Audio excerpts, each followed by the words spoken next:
by the way, I am Heather Watson, and I am the author coordinator with A Novel Idea. So I've had the pleasure to work with all three of these authors for this program, and I'm very excited about you also getting to know them. So let's tell you about Paul.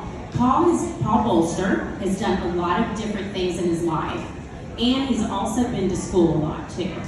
He holds a PhD in American history from the University of Georgia, and I hate to say this after the SEC game last night because I'm an Alabama fan, but I got to give it to you, so I got to say, go Dogs! Yeah, congratulations on that win, Dogs.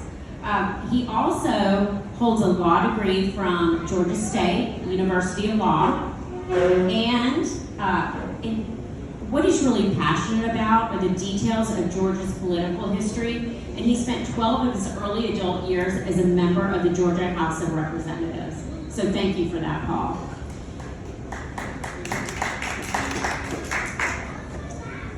Paul relating to his presentation today, what he's going to talk with you about, he acquired a lifelong love of Tybee Island through marsh paddling and camping along its meandering tidal streams. This historical setting in their wild island is published by the University of Georgia Press, and Paul and his wife Ricky live in Atlanta. They stay active in local politics, and he is the political editor for the neighborhood newspaper, The Porch Press. So let's give it up for Paul Bolster. Thank you for having me here. And I know we're a small crowd today, but it's important that people hear about the books that are being written. And I appreciate the fact that you're here and willing to spend some time listening to that. As you heard, I'm a trained historian, and I've written two books.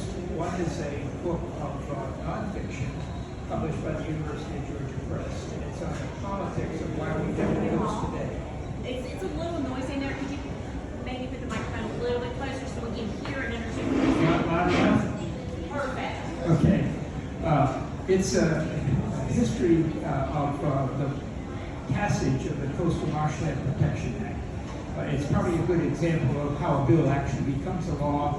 That law regulates why the coast of Georgia today is different from South Carolina or Florida. It's preserved in all its natural beauty. So this is a little, just to remind you, first of all, let me ask you, how many people have been to the beach on the Georgia coast? Look at there, okay. How many people have been to Little Tybee? Little Tybee, how do you get there? By boat? Yes. Savannah. So the point is, a lot of the islands along the coast are only accessible by boat, and they're preserved either under an environmental easement or the state owns them. Little Tybee is actually owned by the state. It came under the state's ownership in 1973. Del Miller actually did that. But what I wanted to talk about was the earlier period. So you'll see this is Little Tybee here, and most of you think of it as Tybee out there where it's got the gridwork in the streets. But down here is really the area. There are a number of hammocks. Along this coast here is a wonderful beach. It is a maritime forest that goes along there. So my characters in my book, the first character is Jack. He's a teenager from some neighborhood in Atlanta. And his mother says to him, you are going to Tybee Island to spend spring break with your grandfather. And he says, my slow, lonely grandfather? I want to go to Hilton Head with my friends. I want to go to Seaside and hang out at the quad there. And I don't want to go down there and be here by myself with the grandfather. And the grandfather's worried about what does he do with a teenager from Atlanta? So it turns out that Papa Joe was a tour guide. He had a tour business where he took people out into the marsh and showed them what the beauties of the marsh were. So Jack arrives, they manage to have a little conversation. Papa Joe's wife is dead, but he has a conversation with her over the kitchen table, even though she's an empty chair.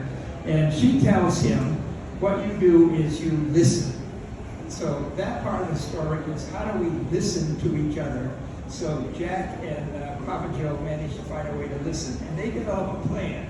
So they pack up this little dumb boat, this little small boat, and they go out into the marsh and they camp for 4 days, and they have all kinds of adventures out there.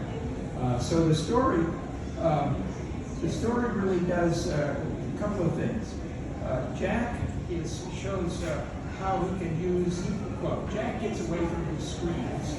So this is a story about the real world. There's no fantasy in it. There's no third world kind of where a lot of the fantasy novels that go in today. This is the real world. So Jack has to be in the real world, and he gets away from his screens. Now his mother and he had a little fight about that.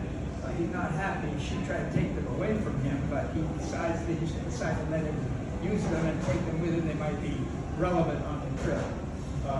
The other thing is the relationship develops, and I think the novel really gives an example.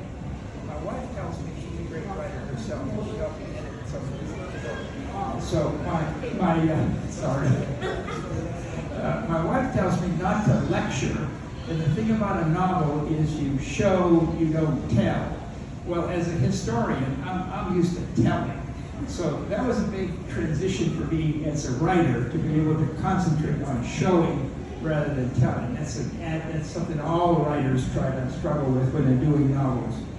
So the other part of this novel is it shows Jack's skills with his cell phone, his ability to take videos. Papa Joe didn't know anything about that stuff. So Jack takes videos of things out in the marsh, and in a very critical way, they upload those to the Department of Natural Resources in a couple of cases, and then he puts them out and they go viral. They go better than the kids' videos from Seaside. And one of the videos is about a dolphin that has a polymer fishing line around its dorsal fin. And they take pictures of that. They said those eventually get to Noah, and Noah comes in with five boats and 6 men to rescue the dolphin. So that's a big part of the effort to show that Jack has his skills that are so important to us today in how our world works today. The science is also important. I hope this book gets read by some kids in science class when they're studying Georgian environment, when they're studying Georgia history, because here's an example of how science really has been the basis for why the coast is the way it is today. It's the result of a lot of scientific investigation. And the other part of it is that everybody needs to be an advocate out there to try to change things. So Jack tries to change things. Jack and Papa Joe working together, they change some things. They rescue the dolphin. They tell some stories about, they show some stories about how people are misusing the preserve that is Little Tiny Island. And the other part of it is that the story also, Papa Joe tells about his experience as a teenager. So he was there 50 years ago. Now that's a little bit of fiction, but the story he tells is actually Georgia history about how a mining company wanted to come in and dig up the marsh with a phosphate underneath it and then put it back together and maybe make some islands so rich people could buy. But that was a proposal that came to the governor, and so Papa Joe and his friends are in there. So he tells that story to Jack. So you get a sense of what's going on with Papa Joe's teenage years as well as what is going on with Jack's. So I might want to read, I'm not the greatest at this, but a couple of little passages. So when Papa Joe is out there camping with his friends on the backside of Little Tybee, they're in communication with the Coast Guard by radio. The Coast Guard station knows their parents. So they're out there camping and this huge storm comes up, a northeaster comes up. And the Coast Guard is worried, so they call and they let the parents know that they know what they're doing. They're going to be battened down in their tent when the storm hits. But when the storm hits, this is what happens. Okay, so we were ready when it hit. 8 to 10 foot swells. The storm had come at near high tide. The waves crashed hard along the beach side of the island. Our tents, protected by the dunes and 100 feet of maritime forest, they felt secure but wary.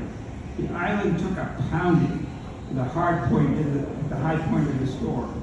Nobody slept. The radio crackled. Coast Guard here. Come in, campers. Over. Roger that, we replied. Y'all safe? Roger. Buttoned up and tied down. Over.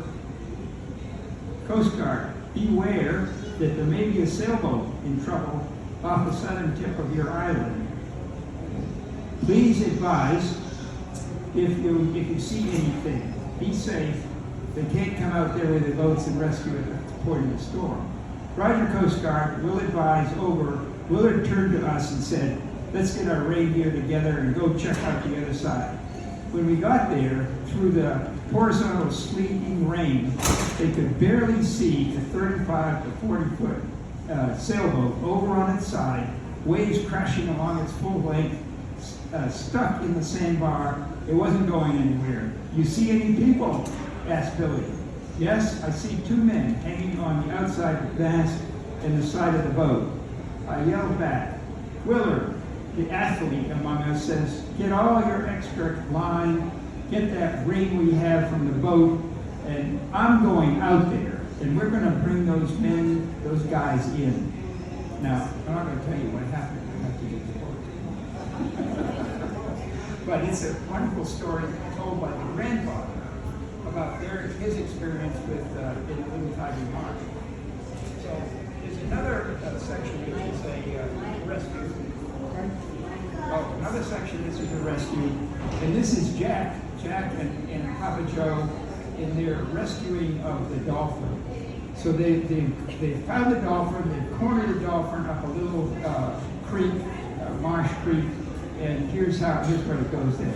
She, meaning the dolphin, knows the net and she's getting upset. Let's take her, said Jason, the head of the team. With the first human touch, she gave a powerful flip of her tail flukes, narrowly missing 2 of the men, and dove to the bottom. They held on and went under with her. After some breathless and heart-throbbing moments, he slowly lifted her to the surface so they all could breathe. The captors edged her close to Jason's boat, and they with loose grips, and she calmed a little bit. The veterinarian took charge.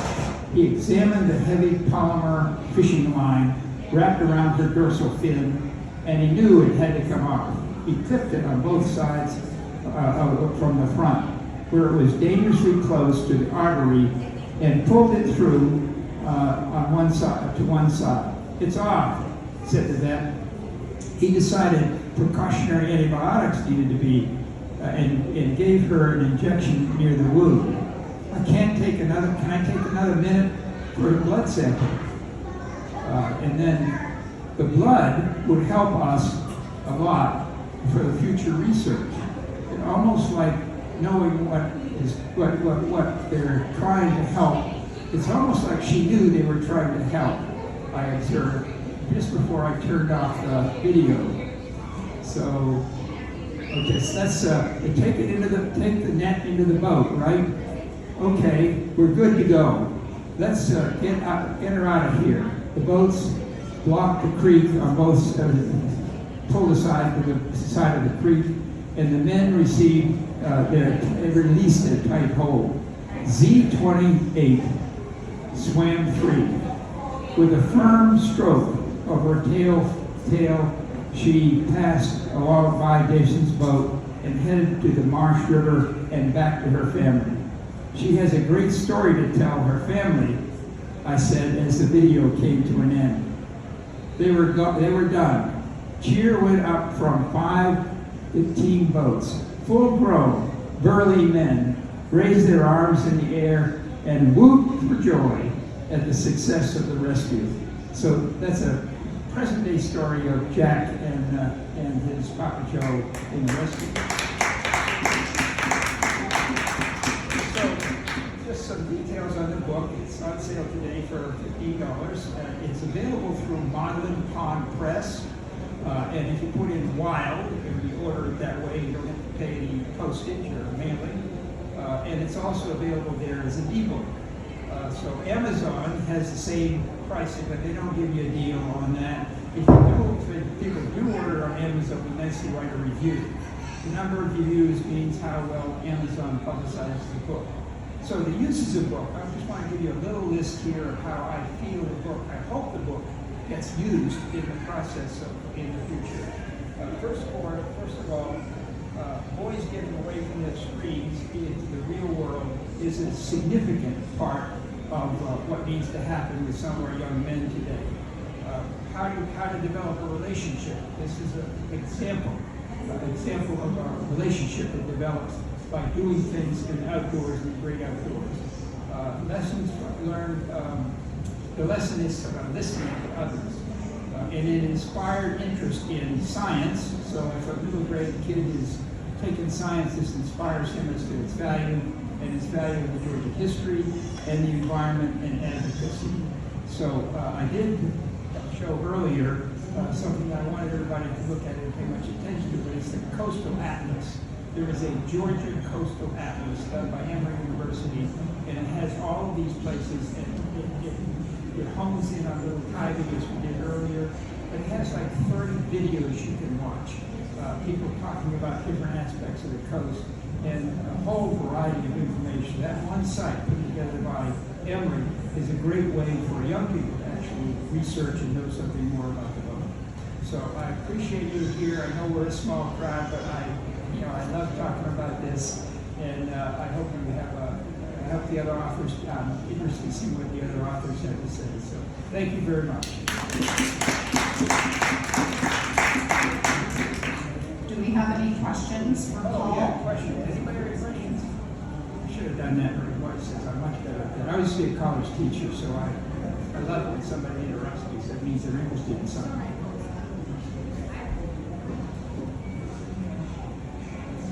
So I'm curious with the topic of your book, which is so interesting. And by the way, we love seeing the pictures behind you as you were reading from the book, all the different places in the coastal area. So just gorgeous. It makes me want to go there and explore it and go to that coastal atlas too. Question, do you have a grandson that this was modeled on? Grandson? Grandson. I do have a grandson. I had a harder time writing the grandson than I did writing the grandfather, because I could understand that. But I did have 2 or 3 young people read it, and they helped me with some of the language in places so that the teenagers they always have some new kind of way of speaking, and so that's incorporated. I had 2 great young people that were readers for it. That's fantastic. So it will really resonate with the grandfather, the father, and then also the grandchildren. That's awesome. Thank you. The other part of it is the cover was done by a student from art school in Savannah. She's a senior at Savannah. She did this, and she got her first royalty painting for doing a painting from and then she got a full scholarship to SCAD. Not because of this, but I mean, she's going to be a great painter in the future. This is done by a high school senior. So it's not AI. That's impressive. No, there's no AI in here. Hi, next question. Hello.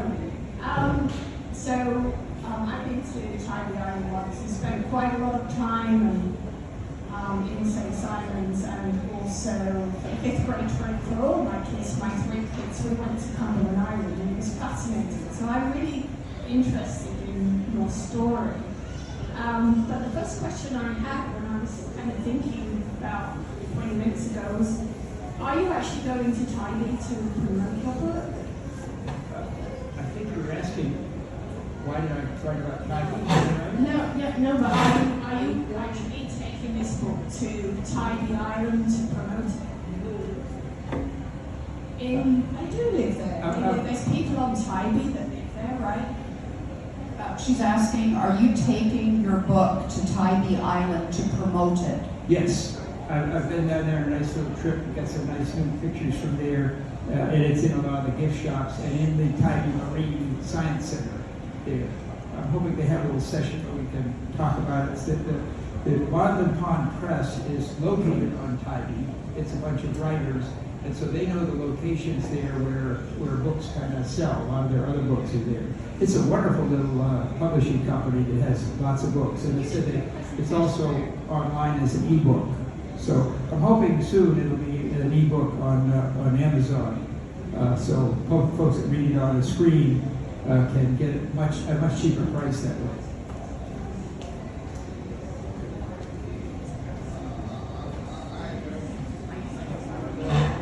Yeah, I believe there's a conference in St. Simon's Island. Jeremy might know this.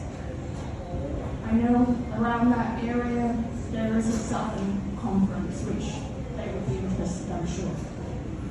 What was your question about St. Simon Island?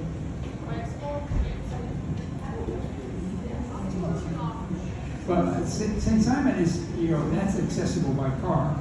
There are only two places really, sort of around Brunswick, you can access. You can go to Jekyll Island, and you go to St. Simon and Sea Island. Then right next to St. Simon is Little St. Simon. It's a preserved area, and the Altamaha River brings new sediments down right through that whole estuary. And Little St. Simon is actually building up because of all the sediments currently coming down the river. Okay, I'm getting the time stamp. Thank you very much. I'll be around if you have any other questions. Thanks. Thank you. Give it up for Paul.